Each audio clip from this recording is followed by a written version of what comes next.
All right, well, it's really Ringwood. Here we are around the round table. How's everybody doing? Fantastic. Living the dream. Living the dream. This is in fact Dream World. Here's the thing. Let's just start this episode with a bit of a welcome back, and a welcome to everybody who's been listening. That doesn't require you to be an insider to listen to our show.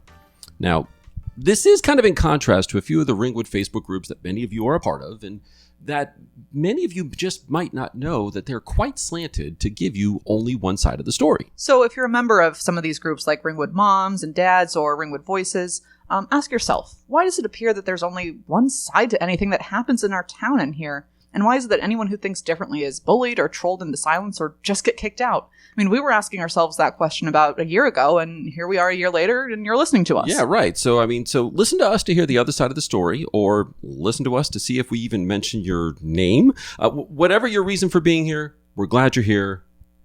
Welcome to Really Ringwood. Now, all of us at Really Ringwood were at one time new to town, and like any town, Ringwood has some things about it that may not be super obvious to new residents. And since there have been so many new folks moving into town over the last few years, we felt it was a good time to do a little refresher course. So, over the next 2 episodes, we'll discuss the top 10 things that new residents should know about Ringwood. But fear not, if you're not a new resident, you might still learn something about what we're going to present here.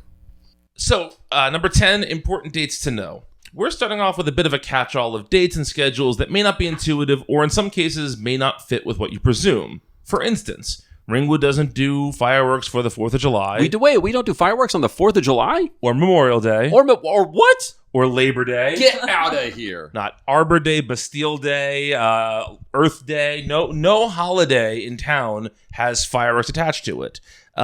They tend to happen on a Saturday in September, with this year's being September 9th.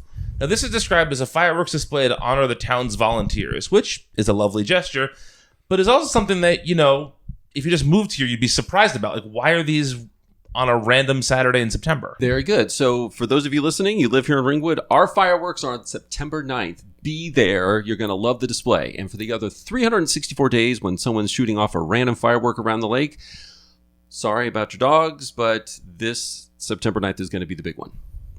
Speaking of things not really being what you'd expect, we will have more about a certain march, in both meanings of the word, that celebration in part 2 of this 2-part series, right? Yeah. There's a lot to talk about here. Now, dates are really important, because the days that your trash, recycling, lawn clippings, bulk garbage are picked up. So, keep in mind what those dates are. Each section of our town, of course, has its own schedule, and the easiest way to keep track of it is to actually download an app called the Recycle Coach app.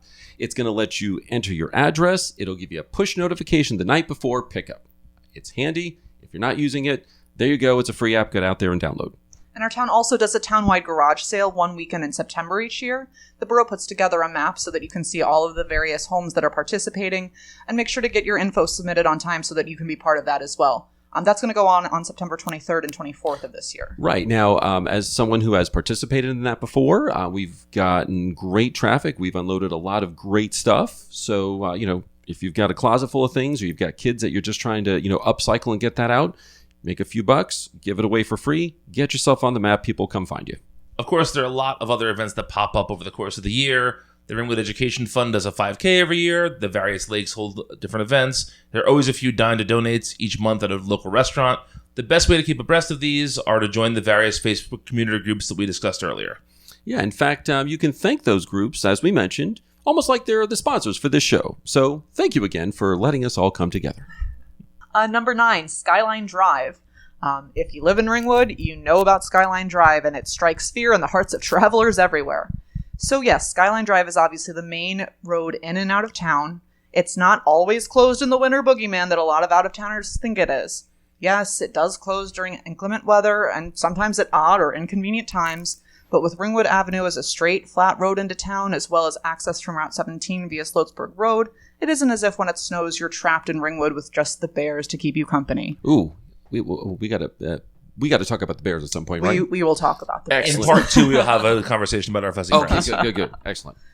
So a couple things about Skyline Drive. First, once you get onto Skyline Drive coming in from Oakland, there's frequently a police officer waiting. So do us all a favor and drive the speed limit. I know folks love to come up and tailgate you because you're doing 40 miles an hour.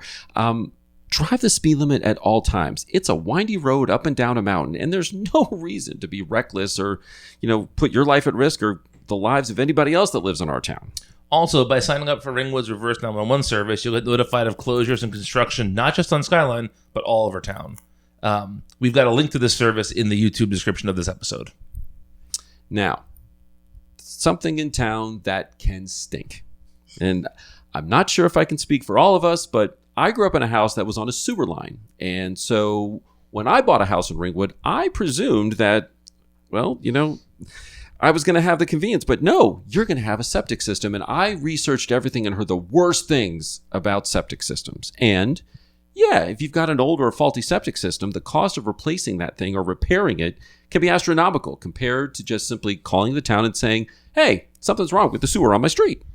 But really, a septic system isn't nearly as scary as it appears at first blush.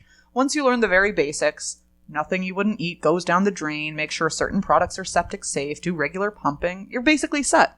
The internet has a ton of septic resources, and we were gifted a septic owner's guide by our home's previous owner, so there's no reason it should be frightening. That said, the pumping responsibility is on you, the homeowner, as our town does not have a pumping mandate like some of our neighboring communities do. Yes, there was a social media post and a mailing late last year that encouraged folks to pump, but with the recent scare of E. coli in one of the town's wells, it's a great reminder that pumping regularly is incredibly important. And we do hope that the town reconsiders a pumping ordinance at some point. So, many towns, this is item number 7, is let's talk about our schools, because some towns have a simple kindergarten through 8th and 9th through 12th school system where kids are in 1 or 2 schools their entire primary and secondary education lives. But other towns have a separate middle school, so the kids go through 3 schools in total. But here in Ringwood, each child will be in 3 schools before they even reach high school. Now, Erskine and Cooper are both K through 3rd grade schools, right? Hewitt is a 4th to 5th grade intermediate school. Ryerson is a 6th to 8th grade middle school. And then after graduating Ryerson, students attend Lakeland, which has a couple of different pronunciations depending on where you're from, right? Some people say Lakeland, some people say Lakeland. I find there's no rhyme or reason to who says what. Right, so depending on who you ask, it's Lakeland, Lakeland. It's a regional high school, which we share in Ringwood with Wanacue and Haskell.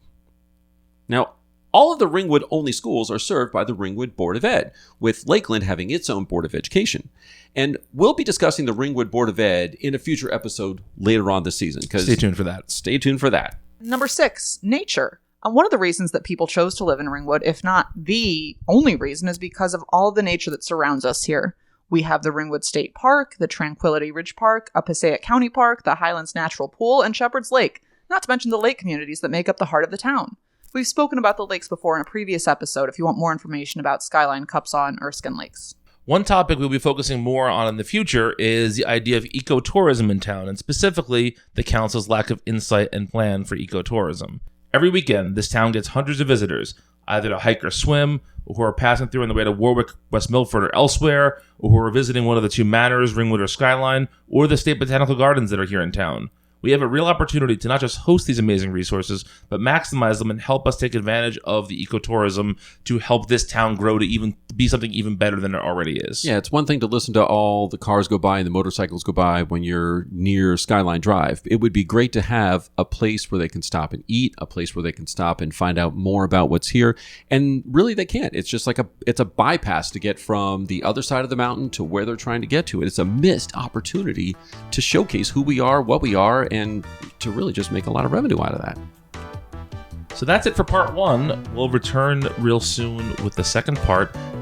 We teased some things before we're going to talk about. Some of our wildlife, a parade here in town. And so we hope you join us next time for more. We'll see you next time for the Bears.